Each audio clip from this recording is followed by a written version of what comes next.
¿Cuenta? Jesús es mi todo, mi vida es Cristo. Eso es muy, muy radical. Todo, tu vida entera es Cristo, pues esa es la verdad del cristiano. Sí, Él nos ha comprado, somos suyos. Si eres cristiano, eres suyo. Y Él es tu vida.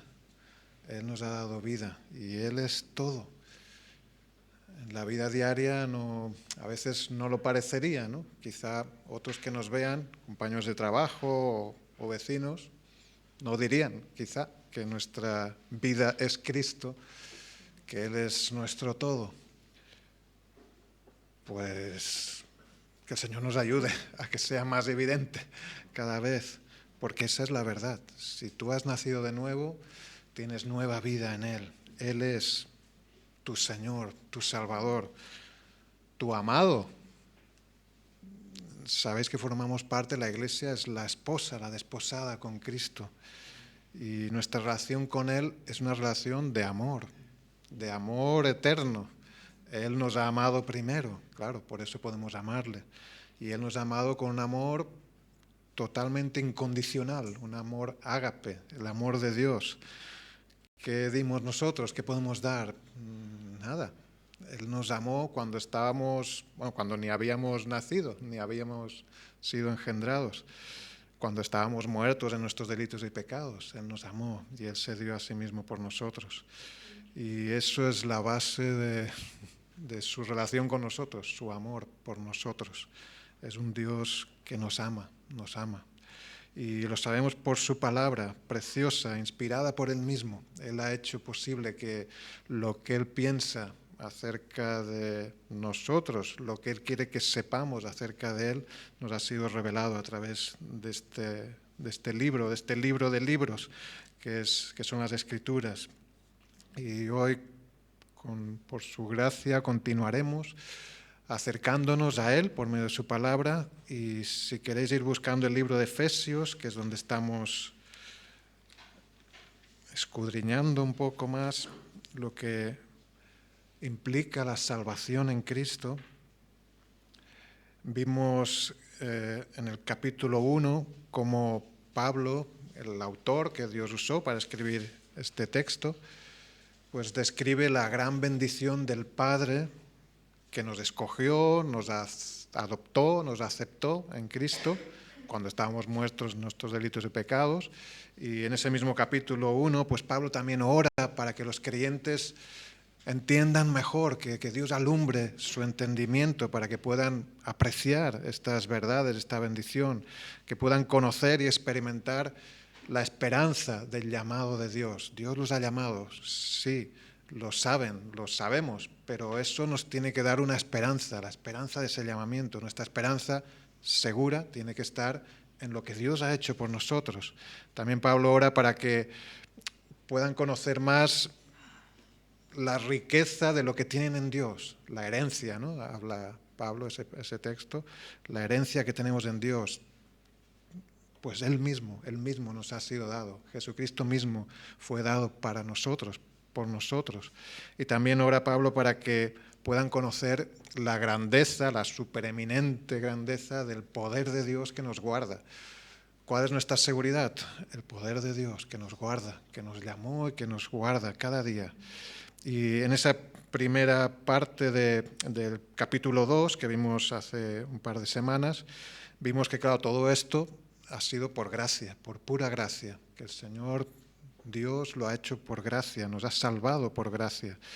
¿Por qué? Pues porque nuestro estado natural era de total incapacidad, no podíamos, ni siquiera sabíamos lo perdido que estábamos, pero estábamos muertos espiritualmente. El ser humano natural, por naturaleza, nace muerto espiritualmente, separado, apartado de Dios, bajo el poder de la corriente de este mundo, guiada por el mismo diablo, el mismo Satanás. ¿Qué vamos a hacer en contra de eso? Esclavos, además, dice este texto, la primera parte del capítulo 2, esclavos de los deseos de nuestra carne, de nosotros mismos. O sea, somos esclavos de nosotros mismos. ¿Quién nos va a liberar de eso? Nosotros no. porque nosotros mismos nos esclavizamos, nuestros sentimientos nos llevan al mal, a la maldad, y eso nos expone a la ira de Dios. Pero en Cristo Dios ha provisto salvación. Amén, gloria a Dios. Salvación, vida eterna, perdón de pecados gratuitamente, por gracia. A todo aquel que viene a Él en arrepentimiento y fe recibe perdón completo, total de sus pecados. Gloria al Señor. Aleluya. Y hoy leeremos pues la última o la segunda parte del capítulo 2, donde parece que Pablo vuelve a hacernos echar una mirada hacia atrás para apreciar mejor algo que tenemos ahora en Cristo, algo que ganó Jesús en la cruz. Y vamos a leer pues del versículo 11 del capítulo 2 de Efesios hasta el final, hasta el 22, que dice así: Por tanto, acordaos de que en otro tiempo vosotros, los gentiles, en cuanto a la carne, erais llamados incircuncisión, por la llamada circuncisión, hecha con mano en la carne. En aquel tiempo estabais sin Cristo, alejados de la ciudadanía de Israel y ajenos a los pactos de la promesa, sin esperanza y sin Dios en el mundo. Pero ahora, en Cristo Jesús, vosotros, que en otro tiempo estabais lejos, habéis sido hechos cercanos por la sangre de Cristo. Porque Él es nuestra paz, que de ambos pueblos hizo uno, derribando la pared intermedia de separación, aboliendo en su carne las enemistades, la ley de los mandamientos expresados en ordenanzas, para crear en sí mismo de los dos un solo y nuevo hombre, haciendo la paz. Y mediante la cruz reconciliar con Dios a ambos en un solo cuerpo, y matando en ella las enemistades. Y vino y anunció las buenas nuevas de paz a vosotros, que estabais lejos, y a los que estaban cerca, porque por medio de él, los unos y los otros, tenemos entrada por un mismo Espíritu al Padre. Así que ya no sois extranjeros ni advenedizos, sino conciudadanos de los santos y miembros de la familia de Dios, edificados sobre el fundamento de los apóstoles y profetas, siendo la principal piedra del ángulo Jesucristo mismo, en quien todo el edificio bien coordinado va creciendo para ser un templo santo en el Señor, en quien vosotros también sois juntamente edificados para morada de Dios en el Espíritu. Amén. Gloria al Señor por su palabra. Que el Espíritu Santo quiera iluminarnos para poder apreciar estas verdades que acabamos de leer. Y pues eso, en este pasaje Pablo vuelve a decir acordaos, como haciéndoles mirar una vez más hacia atrás para apreciar algo que tiene que ver con lo que Cristo ha ganado en la cruz por nosotros, en la salvación que hemos recibido. Y es algo que tiene que ver con pertenencia, con pertenecer, con ser parte de algo. Dios nos creó para pertenecer, para formar parte de un colectivo encabezado por Él, la Iglesia. Y Él nos creó como seres sociales, somos seres sociales. Eso, bueno, hay muchos estudios y documentales seguramente, incluso hay animales que también son sociales, no todos, creo, pero muchos. El ser humano es el ser más social que existe en la Tierra. Dios nos creó así. Por eso hay tantos grupos sociales. Y seguramente los que estamos aquí pertenecemos, bueno, seguro, pertenecemos a muchos grupos sociales para relacionarnos con otras personas, para relacionarnos entre nosotros. Grupos sociales que tienen que ver con tu, antes decíamos, ¿no?, la nacionalidad de cada uno. Tiene su importancia, nos afecta. O sea, de dónde tú eres, de dónde tú has nacido, eso ha afectado tu vida y te sigue afectando de una manera u otra. No tiene por qué ser malo, puede ser muy bueno. O la edad que tenemos, eso nos asocia con gente pues, de nuestra misma edad. Nos llevaremos mejor o hablaremos de nuestras batallitas con los que han vivido las mismas, ¿no? Los que hicieron la mili, eso es un grupo de gente. Los que nunca han hecho la mili, eso es otro grupo de gente. Son pues relaciones, pertenecemos a grupos, ¿no? O el trabajo, ¿no? Eres pintor, eres paleta, eres enfermera, Pues eso te relacionará con las personas que también pertenecen a ese grupo y tú podrás hablar y relacionarte de una forma especial con esas personas. Eres catalán, español, latino, inglés, lo que decíamos antes, ¿no? Eres niño, joven, adulto, eres del Madrid, del Barça, de ninguno. Yo soy de los que son de ninguno. Bueno, pues me relacionaré mejor con los de ninguno, ¿no? De Figueras, de Rosas, de Perelada, pues sí, tiene su importancia, eso nos afecta de alguna manera, ¿no? Y aunque todas estas cosas, claro, son temporales, son circunstanciales y algunas cambian. ¿Conoces a alguien que era del Barça y ahora es del Madrid o al revés? Yo creo que sí, que conocía. Sí, sí. Hay personas que cambian, que dicen, ¿cómo puede ser? Pues sí, pasan estas cosas. ¿Por qué? Porque son cosas circunstanciales que dependen de lo que te ocurre, ¿no? Y son cosas que cambiarán y un día dejarán de ser todas estas cosas, dejarán de ser. Incluso los matrimonios, dice que dejarán de ser. Imagínate la relación más fuerte que existe en la tierra y que Dios diseñó y creó. Pero, ¿qué hay del aspecto espiritual? ¿A quién pertenecemos? ¿A quién pertenece nuestra alma? ¿Dónde está? ¿A qué colectivo pertenecemos espiritualmente, en el espíritu? Y según las Escrituras, solo hay dos posibilidades, solo hay dos grupos. Y se definen de muchas maneras en las Escrituras. En Proverbios, por ejemplo, Proverbios desde el capítulo 10 hasta el capítulo 15, 6 capítulos, hablan de los justos y los impíos. Dos grupos de personas que existen en el mundo, los justos y los impíos. Y habla de lo que los justos hacen y viven, cómo se relacionan con Dios, y lo que los impíos hacen y cómo viven. Los amigos de Dios, los enemigos de Dios. Aquellos a los que un día Jesús dirá, venid, benditos de mi Padre, y aquellos a los que Jesús dirá, apartaos de mí, malditos. Eso pasará. Y solo habrá dos grupos. Aquellos que Jesús les dirá, venid, benditos, y los que dirá, apartaos, malditos. Impresionante, pero eso va a ocurrir. Dos grupos de personas, no importará de qué país, de qué edad, qué nacionalidad, de qué equipo, ahí se definirá la pertenencia más importante de nuestra vida, será la que decidirá nuestro destino eterno. Los que ahora van por el camino espacioso que lleva a la perdición, o los que van por el camino estrecho que lleva a la vida. Estas son parábolas que Jesús explicó para definir esos dos grupos de personas que existen en el mundo. Esto está en Mateo 7, 13, y lo de cuando Él separará en el juicio es Mateo 25. Y en este pasaje que acabamos de leer, pues se describen dos grupos también de personas y utiliza las palabras los gentiles o llamados incircuncisión y los de la circuncisión, que son los que llaman incircuncisión a los gentiles. Y eso hace referencia a los judíos y los que no son judíos, dos grupos de personas en las que se dividía la sociedad en ese momento. Porque en el momento que se escribió ese texto, el pueblo de Dios se identificaba con una nación, Israel.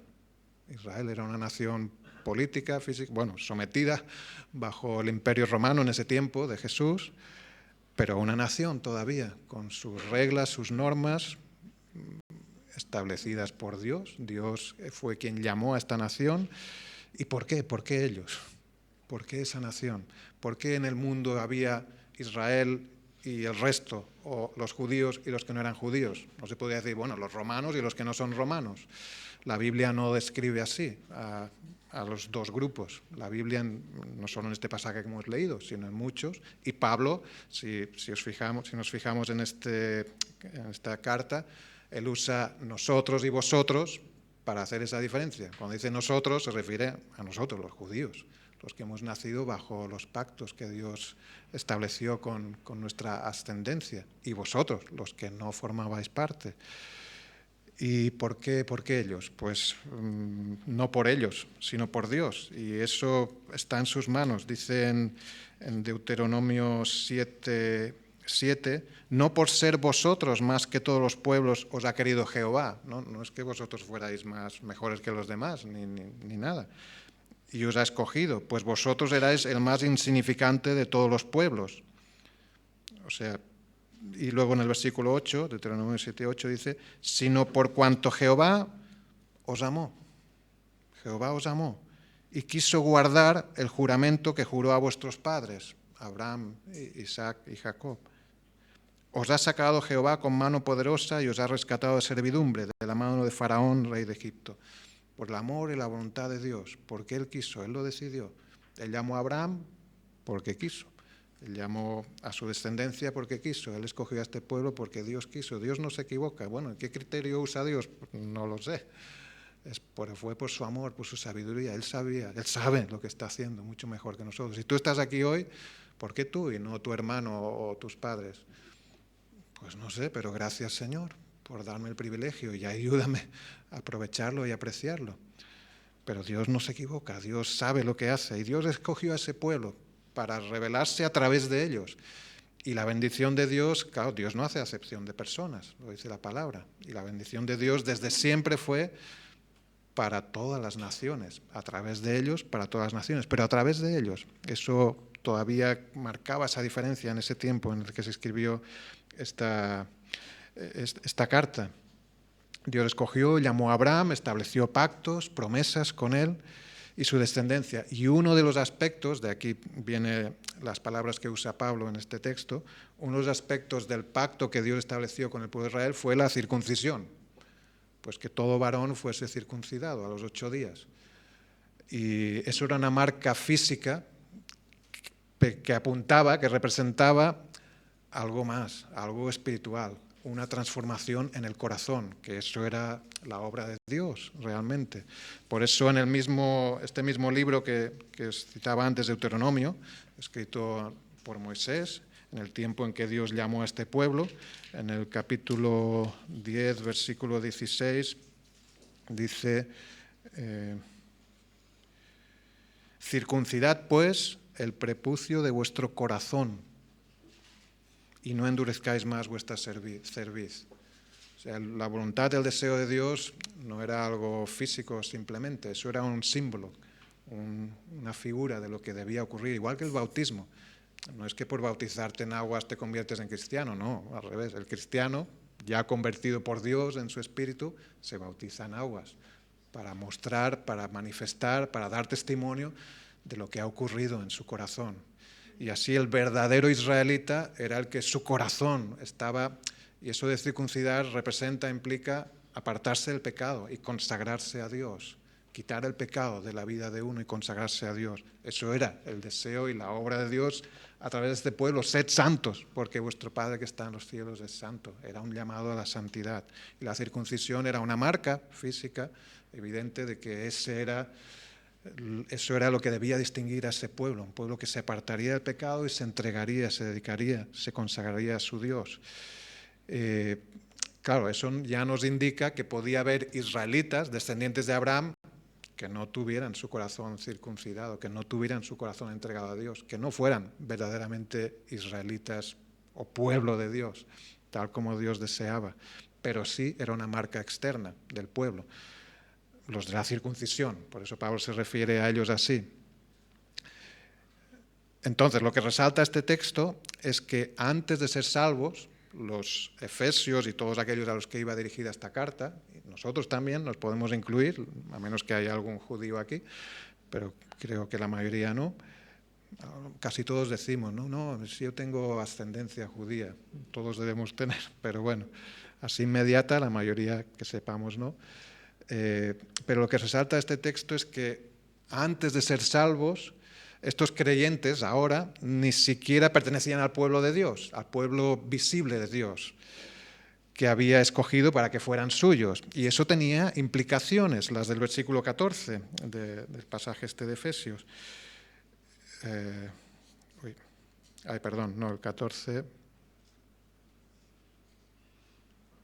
El 12, perdón. En aquel tiempo, dice, estabais sin Cristo. Sí, estaban sin Cristo. Ellos ni sabían quién era el Cristo, ni sabían quién era el Mesías anunciado. Eso era algo judío. El Mesías, Cristo significa Mesías, que es el ungido, el enviado por Dios. Ellos no sabían nada de eso. Era el Salvador anunciado desde Génesis Pero Génesis era el libro de los judíos, la ley, la Torá. Eso lo usaban solo los judíos, no los habitantes de Éfeso, que eran en su mayoría influenciados por las culturas griegas, romanas. Ningún otro pueblo tenía un Mesías anunciado, solo Israel. Israel tenía y esperaba al Mesías. Ningún otro pueblo tiene una religión donde estén esperando un Mesías. Los judíos todavía lo están esperando, los que rechazaron a Jesús como un Mesías. Algunos sí, se convirtieron, los primeros convertidos cristianos eran todos judíos, pero la nación, como nación, los rechazó y muchos están esperando todavía, pero no hay nadie más que espere al Mesías. Los cristianos ya hemos creído que el Mesías fue Jesús. Algunos, los judíos todavía lo esperan, pero nadie más espera ningún Mesías, porque ese era el Mesías anunciado al pueblo de Israel, al pueblo que Dios escogió. Por medio de ellos vendría ese Mesías, ese Salvador. Entonces los demás no tenían, estaban sin Cristo, no tenían a un Mesías anunciado, el Redentor de su pueblo. Además dice que estaban alejados de la ciudadanía de Israel. Claro, no eran ciudadanos de Israel. No tenían derechos, los derechos de esos ciudadanos, de los pactos que Dios había establecido, como dice, ajenos a los pactos de la promesa. Ni siquiera sabían. Pactos que Dios hizo con este pueblo. Sin esperanza, sin Dios en el mundo. Eso es la implicación. Sin esperanza, no hay esperanza. Estáis sin Dios. Sí, había muchos dioses en aquel tiempo, como ahora, ¿no? Hay tantos dioses, tienen otros nombres quizá, o son más sutiles, ¿no? El dios dinero sigue siendo un dios poderoso en el mundo, un dios artificial, un dios creado por la maldad, el orgullo humano. Pero estaban sin Dios, sin verdadero Dios, sin esperanza en el mundo. Y así estábamos nosotros también. Nosotros sí hemos conocido por tradición quién es Jesús, la mayoría en países pues latinos, ha habido una tradición pues religiosa durante siglos y conocíamos, pero conocíamos el aspecto religioso, no el aspecto del Salvador que transforma el corazón. En muchos casos era así. Entonces, ¿ser judío era una garantía de salvación? No. Pero sí había una diferencia, y Pablo la resalta en este texto. Ellos estaban cerca y nosotros estábamos lejos, o los que no eran judíos estaban lejos. Estar cerca es una ventaja, debería serlo, aunque no es garantía. Puedes estar cerca, pero no estar dentro. Puedes estar en la iglesia y no ser cristiano. Pues claro, sí, eso es así. La iglesia visible, la que vemos con nuestros ojos físicos, son todos los que nos reunimos, todos los que se reúnen en todas las iglesias. Son todos convertidos, son todos parte de aquellos que Jesús un día dirá, benditos, venid, benditos de mi Padre. No, no todos. Muchos dirán, Señor, Señor. Y él dice, no, no todo el que dice Señor, Señor entrará en el reino de los cielos. ¿Por qué? Porque una cosa es lo que vemos y otra la realidad del corazón, si está un corazón convertido por Dios. Pero sí que es verdad que había una diferencia, incluso en aquel tiempo, de los que estaban cerca porque conocían, porque tenían la palabra, la revelación de Dios por medio de su palabra, y los que ni sabían nada y estaban lejos, en ese sentido estaban lejos. Así que bueno, igual que ser judío o ser israelita no es que salvara, sí que tenían la ventaja de estar cerca de la palabra de Dios. Como ser hijo en una familia cristiana, ¿eso te salva? No, pero te acerca al medio de salvación que es el Evangelio, la palabra. Y eso hay que apreciarlo, aprovecharlo y distinguir esa diferencia. Pero, claro, yo puedo entrar a una iglesia y eso me acercará a Dios, depende, a lo mejor entro para armar bulla, ¿no? O para, hay así, ¿no? Lobos disfrazados de ovejas, dice la palabra, que entran en las iglesias para causar división. Claro, eso no me acercará a Dios. La diferencia es si cuando yo me acerco, es Él quien me está acercando.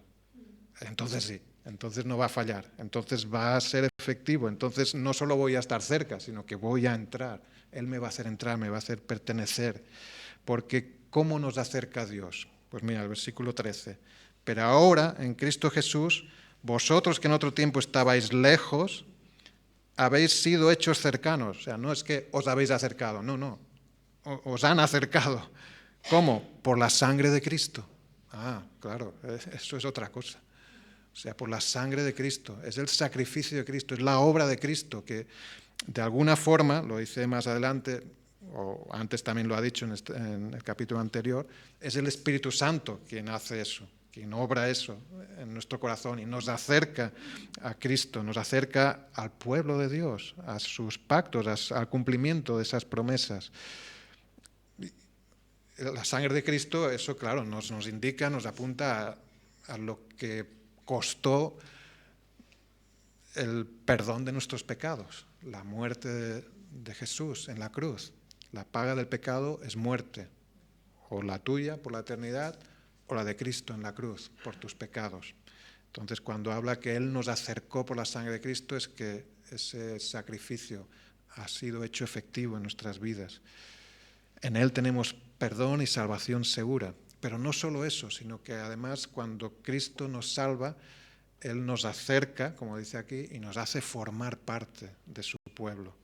Lo que Dios ha hecho en Cristo es algo mayor que ni siquiera el pueblo de Israel podía imaginar o no imaginaba, aunque en sus escrituras, en la palabra que Dios le había revelado, sí, lo decía, pero no lo veían, ¿no? Ellos esperaban a su Mesías, a su Salvador, a su Redentor.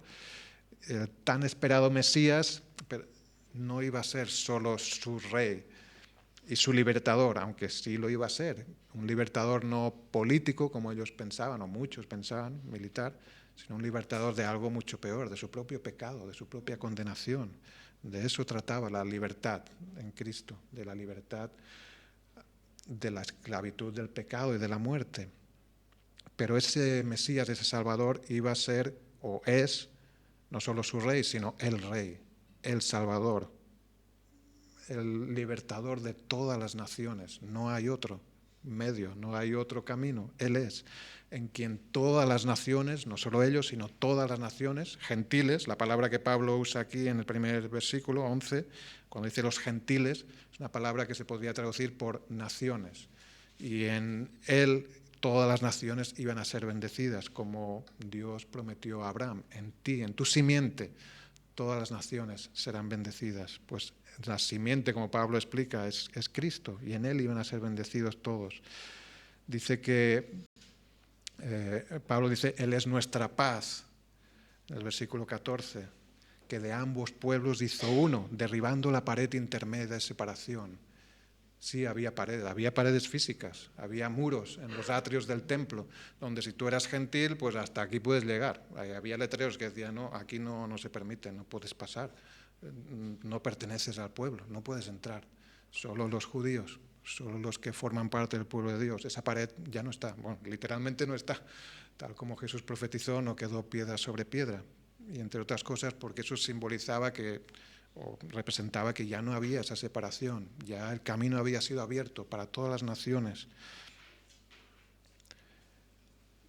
Y era por su sangre y su carne, como dice más adelante, como hemos leído, y en el versículo 15 habla de su carne. Jesús cumple la ley. Jesús se ofrece en sacrificio por los que no la hemos cumplido, tanto judíos como gentiles. Y todos somos reconciliados con Dios en un solo pueblo, un solo cuerpo, un solo hombre, un solo y nuevo hombre, como dice el texto. El pueblo de Dios que hasta ahora se había identificado con la nación de Israel, ahora en Cristo se amplía a un pueblo donde la nacionalidad no importa, ya no importa. Antes sí importaba, ahora no importa. Se manifiesta claramente la verdadera naturaleza del pueblo de Dios. No es una pertenencia terrenal, no es dónde has nacido, de qué familia eres, cuál es tu apellido, sino es algo espiritual, algo que Dios hace en el corazón. Mirad lo que dice Pablo en Gálatas, hablando de esta verdad, de este asunto. Gálatas capítulo 3, versículo 28.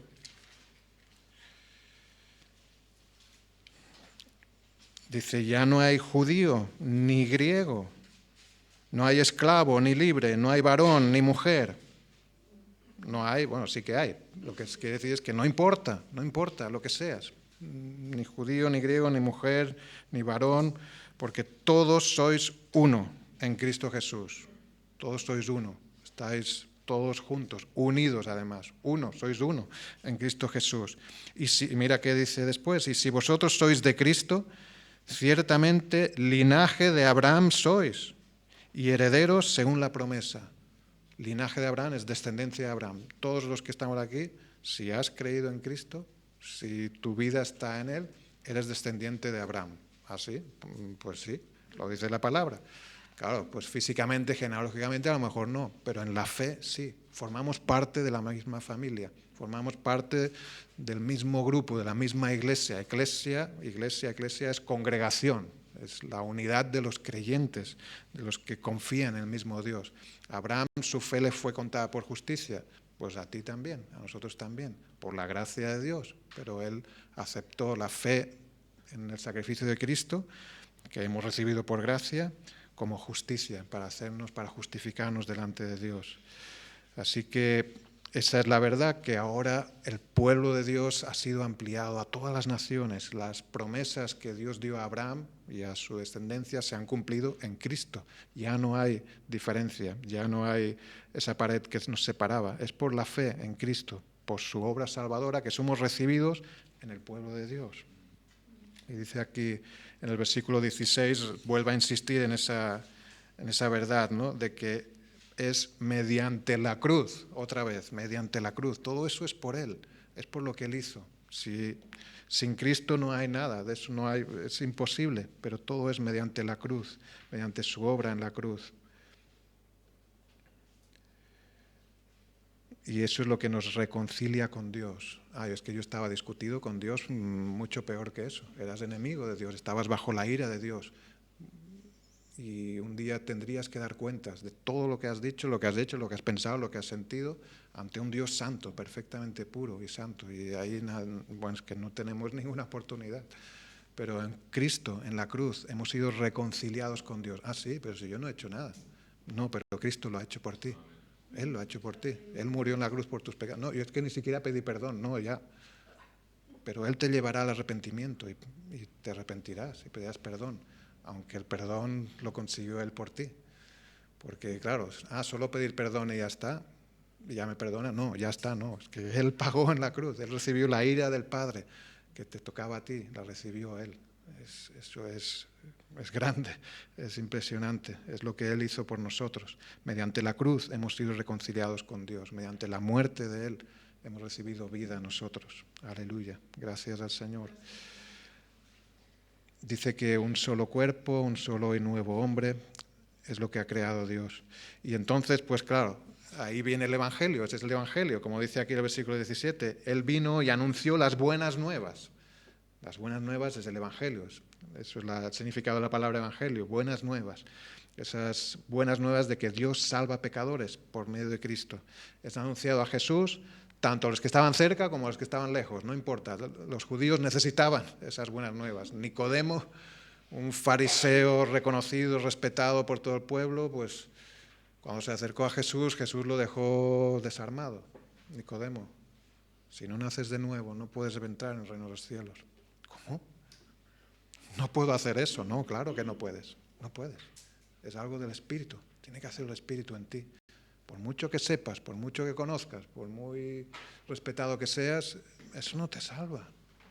Estás lejos, aunque estás cerca, pero estás lejos. Necesitas la obra de Dios en tu vida. El Espíritu Santo tiene que transformar tu corazón. Entonces aquí esa buena nueva tenía que ser anunciada a todos, a judíos y a gentiles, tanto a los que estaban cerca como a los que estábamos lejos. Pablo dice aquí, a vosotros los que estabais lejos y a los que estaban cerca, entre los cuales él se contaría, él se incluiría. Y son buenas nuevas de paz, dice aquí, buenas nuevas de paz, porque solo en él hay verdadera paz. Todos queremos paz y tranquilidad, ¿no? ¿Quieres estar tranquilo? Sí, ¿no? Mejor que estar nervioso. Pero la verdadera paz solo la da el Señor. Solo la da el Señor. Sí, puedes encontrar momentos de tranquilidad, pero cada vez es más difícil, ¿eh? En esta sociedad donde vivimos nosotros, tranquilidad es difícil. Y paz profunda, si Dios no te la da, no puedes tenerla. Porque hay una guerra en ti, una lucha en ti contra el pecado. Y solo en Él podemos descansar. Pero Él vino a anunciar buenas nuevas de paz. De paz absoluta, eterna, de paz que viene por la reconciliación con Dios, por el perdón de nuestros pecados. ¿Y por qué Él? ¿Por qué solo Él? Porque solo Él puede quitarnos el peso de nuestro pecado y darnos entrada segura ante aquel a quien todos tendremos que dar cuentas un día, cuando nos presentemos delante de Dios el Padre. ¿Cuál será nuestra seguridad, nuestra paz? Jesucristo y su cruz. Yo no merecería estar aquí, pero Él me salvó. No puedo decir nada más. Él me salvó, Él me salvó. Él es mi Salvador, Él es mi Señor. A Él sirvo, a Él adoro, a Él sigo. Y Él es nuestra paz. Y Pablo se incluye él mismo también, ¿no? En el versículo 18 dice, porque por medio de Él, otra vez, los unos y los otros, o sea, todos, tenemos entrada por un mismo espíritu al Padre. Antes de Él nadie tenía entrada. O los que la tuvieron era en Él. Abraham entró a la presencia de Dios, pero era por la fe en las promesas que Dios le había dado, la fe en las promesas que implicaban esto que Jesús haría. Él no lo tenía todo no lo tenía la revelación que nosotros tenemos ahora por medio de la palabra, pero sí tenía lo que Dios le había dado y que él necesitó para poder confiar y poner su vida en manos de Dios y sus promesas. Él es quien nos recibe, nos da vida al Señor por medio de la obra de Jesucristo. Y ya no hay diferencia, como dice Pablo, o los unos y los otros. Aquí ya no hay diferencia, es un solo pueblo. Dios salva por el mismo medio, por Jesucristo, porque solo Él es el camino, el mediador entre Dios y los hombres. Entonces los cristianos decís que solo vosotros tenéis la razón. No, nosotros creemos que lo que Jesucristo dijo es la verdad. Yo soy el camino, la verdad y la vida. Él no dejó ninguna otra opción. Es así de exclusivo porque esa es la verdad. No hay otro camino, no puede haber otro camino, no hay. Él es el único Salvador, el único mediador entre Dios y nosotros. Y el pueblo de Dios son los que están en Cristo ahora. Esos son el pueblo de Dios, los que están en Cristo. Y esa entrada al pueblo la hace efectiva el Espíritu Santo, como dice aquí, ¿no? por entrada por un mismo Espíritu al Padre. Él es quien nos da vida, Él es quien aplica lo que Jesús hizo a cada uno de nosotros. Y los últimos versículos nos hablan pues de los privilegios, estos 4 últimos versículos, privilegios de aquellos que pertenecen al pueblo de Dios. Si eres seguidor de Cristo, si has entrado por el Espíritu a esa nueva vida en Él, como dice el versículo 19, ya no eres extranjero. Antes sí éramos ajenos a estos privilegios. Ya no eres extranjero, eres conciudadano. Conciudadano con los santos, dice aquí, de los santos, de la nación santificada por Cristo. Eres conciudadano, perteneces a un pueblo de personas redimidas, santificadas por Cristo. No estás sin Dios, sino que perteneces a la familia, dice aquí, miembros de la familia de Dios. Tienes una familia eterna. La familia aquí en la tierra, pues va desapareciendo, vamos muriendo todos. Un día moriremos nosotros también. Y estas familias, pues yo no sé si quedarán en el recuerdo, todos esperamos y deseamos que sí, que sea así. Dios hará lo que sea más conveniente, pero nuestra familia verdadera, eterna, verdaderamente eterna, es la Iglesia, aquella a la cual Dios nos ha hecho pertenecer ahora por medio de Cristo. Formas parte de este edificio, ¿no? Aquí habla de un edificio en el versículo 20, que es la Iglesia. Es una figura para representar a la Iglesia. Esta Iglesia tiene una sola cabeza, que es Jesucristo. Una sola cabeza, es Jesucristo, es el único. Pero hay un fundamento, aquí habla de los apóstoles, no vamos a extendernos en esto porque es un tema amplio, pero habla del fundamento de los apóstoles y los profetas. ¿Por qué apóstoles y profetas? Bueno, porque la palabra, la Escritura, fue escrita por ellos. Ellos fueron los que Dios usó para revelarnos su voluntad, para que sepamos y conozcamos el Evangelio, la revelación específica de Dios para poder ser salvos por medio de las Escrituras que Él nos dio a través de los apóstoles y profetas. Pero además dice aquí, habla de que este edificio está bien coordinado, ¿no? En el versículo 21. Esto quiere decir que Dios no te ha puesto en cualquier lugar en la iglesia. Te ha puesto en el lugar para ti, que te corresponde. A lo mejor todavía no lo sabes o no lo sé exactamente. Estamos acomodándonos, ¿no? Como el albañil que tiene que ir dando forma a las piedras, si es una pared de piedras y bien, a ver, no, aquí no va, pues ir colocando y ajustando. Y como venimos con tantas aristas, pues a veces el Señor tiene que ir puliéndonos y encajándonos. Pero hay un lugar, está bien coordinado. Este edificio está creciendo y lo está edificando el mismo Jesús. Tenemos un lugar en el edificio, en el cuerpo, que va creciendo para asemejarse más a Jesucristo. Y Él es quien nos hace crecer. Y además dice que aquí habla también de un templo santo, ¿no? Pues junto con tus hermanos, Dios te hace ser un templo santo, para que seamos, como dice aquí, morada de Dios en el Espíritu.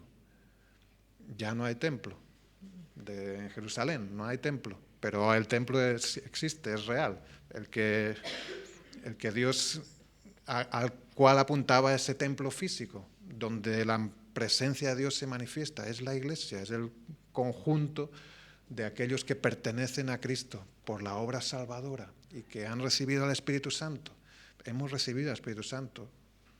Eso es grandioso, es algo serio, es algo para tener en cuenta. Somos templo del Espíritu Santo, la Biblia lo dice.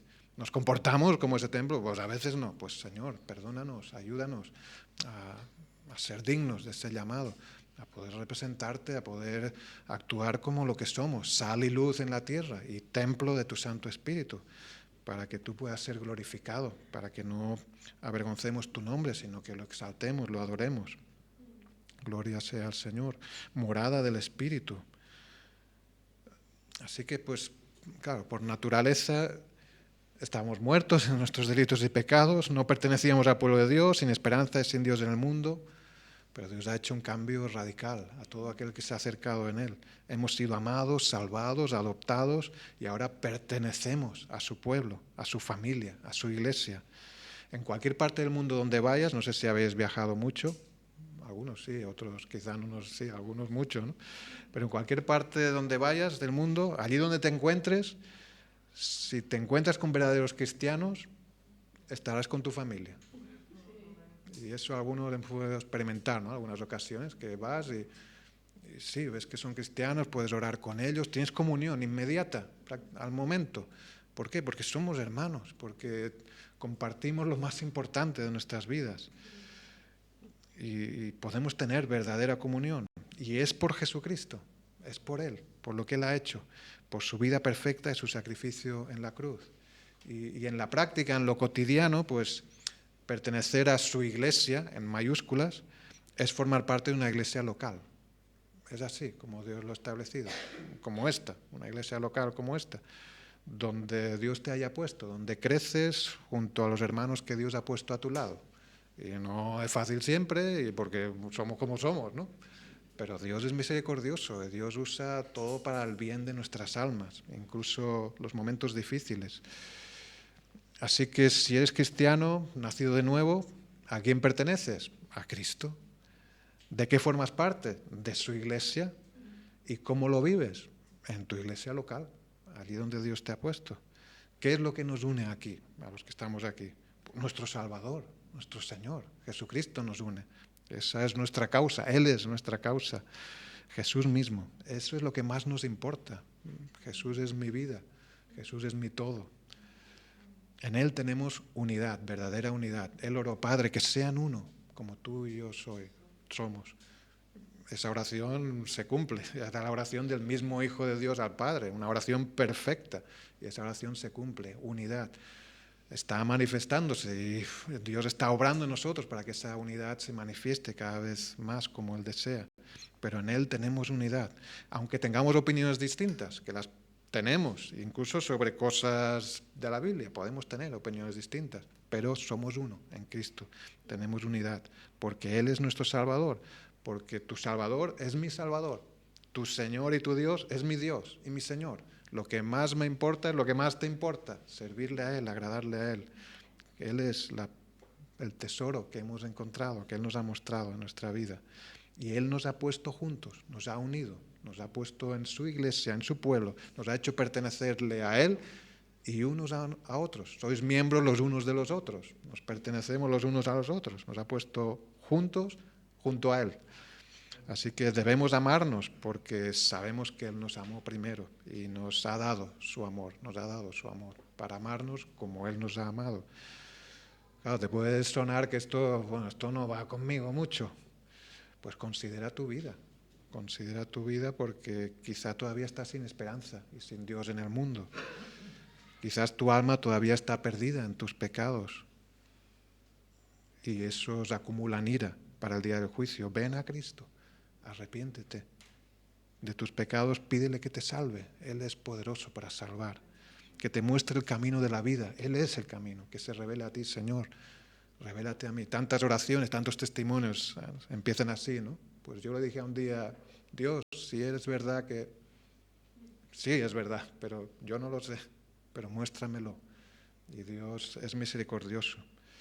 Y si estás agradecido porque sabes que Él te salvó, pues considera cuán privilegiado eres. Soy. Le pertenecemos a Él. Pertenecemos a su pueblo, a una nación santa, a una familia donde Dios nos ha puesto para que podamos crecer juntos, unos con otros, como hermanos que somos, realmente hermanos. Cuando nos decimos, a veces usamos la palabra hermano mucho, ¿no? Pero es la verdad, es la verdad. Si tenemos el mismo Padre, somos hermanos y hermanos de Cristo. Él es nuestro hermano mayor. Uf, qué hermano mayor, ¿no? Algunos somos los primogénitos, ¿no? A otros no, ¿no? Aquí, bueno, habrá de todo. Es otra clasificación que tenemos. Pero tener un hermano mayor, siempre, yo no, claro, no lo tengo, pero supongo que da cierta seguridad, ¿no? ¿Sí o no? Los que tenéis hermanos mayores, bueno, te puedes apoyar. Pero si es Jesús, bueno, eso ya es lo máximo. Ese es mi hermano mayor. Es Dios mismo, es mi Salvador. Él se entregó por mí. Que el Señor nos ayude a poder amarle, poder amarnos unos a otros, que podamos apreciar esa pertenencia que tenemos como parte de su pueblo. Que el Señor nos ayude a amarnos como Él nos amó, que podamos servirle para su gloria. Amén. Amén. Pues vamos a pedirle su ayuda y que Él nos guíe a poder cumplirlo. Señor, te damos gracias por tu gran amor, por tu misericordia, por tu palabra. Señor, reconocemos también tu paciencia y tu bondad para con nosotros, pero también deseamos conocer más de tu santidad, tu justicia, quién eres tú, Señor, todos tus atributos. Y queremos poder acercarnos a ti, ya que tú has sido quien nos ha acercado, pues entrar, como dice tu palabra, también a ese trono de gracia, esa presencia tuya, cada día, Señor, conscientes del privilegio que tenemos, Señor. Ayúdanos también a reconocer, Señor, que tú nos has puesto juntos, que tú nos has bendecido de esta forma, Señor, para que cada uno tengamos un lugar donde podamos ser edificados y ser instrumento para que tú puedas edificar a otros también. Oh Señor, ayúdanos en estos días a poder dar buen testimonio de la fe que nos has dado, Señor.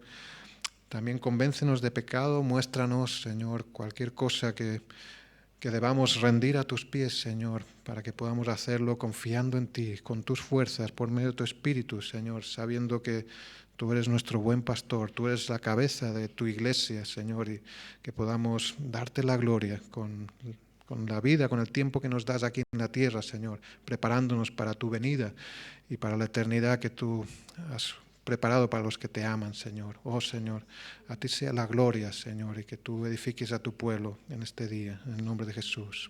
Amén. Amén. Amén. Gloria al Señor. Que Él sea glorificado, que nos ayude a aprovechar este privilegio que tenemos de pertenecer a su pueblo. Amén.